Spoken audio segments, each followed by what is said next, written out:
Steve Hilton is a former advisor to the British Prime Minister David Cameron, and he's also the host of The Next Revolution right here on Fox News Channel. He joins us from Deer Valley, Utah.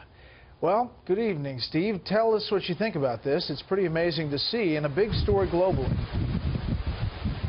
It's an amazing outcome in many ways, Brett. I think this result is more surprising, more shocking than the Brexit vote itself last year, which of course took the whole world by surprise.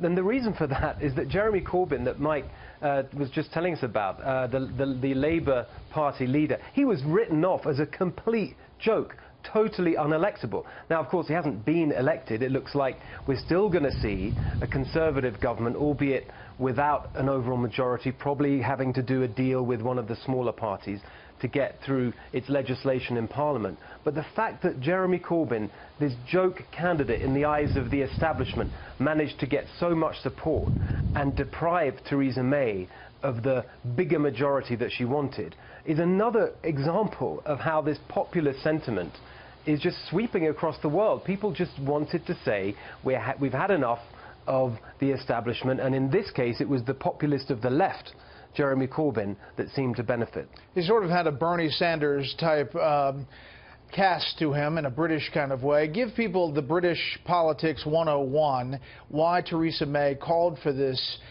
quick election, what she was hoping to do, and what it means if she comes up short of the majority in the UK. So the last regular election was 2015. David Cameron was the Tory leader.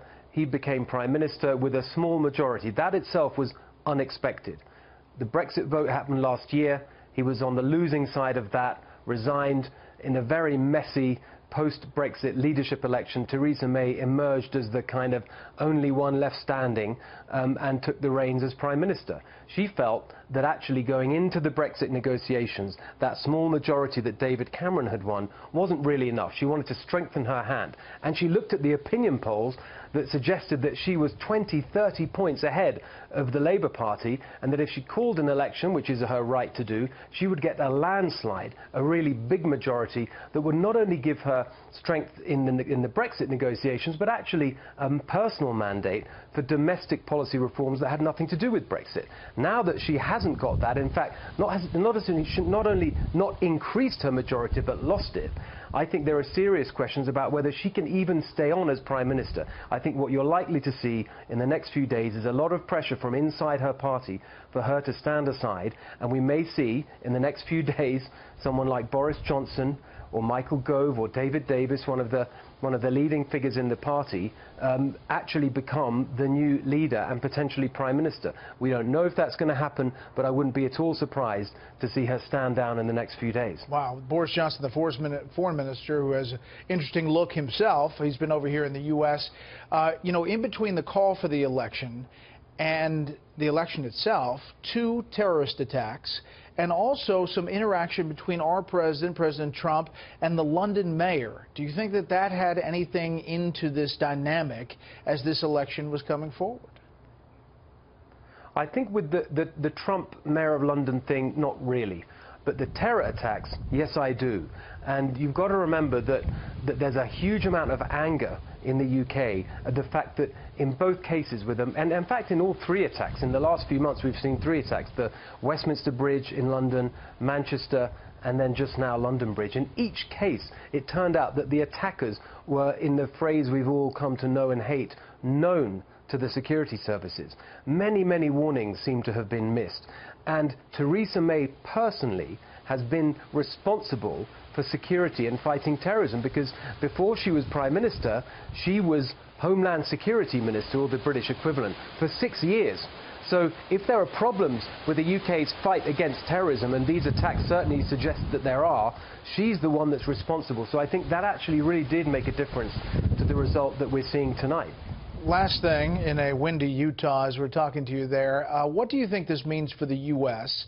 if it becomes a more liberal parliament, if it becomes a different leadership structure, and perhaps even if Theresa May steps down?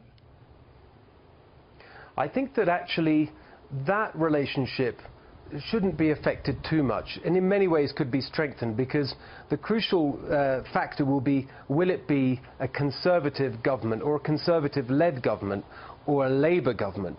Now, it looks tonight as if Jeremy Corbyn, who's done much better than anyone expected, won't get enough seats in Parliament to be able to form a government. That means you're going to have a Conservative Prime Minister, and whoever it is, frankly, they're going to be very pro-US. They're going to want to negotiate a good deal with the US, just as Theresa May wanted. And so I don't think you're going to see much change there.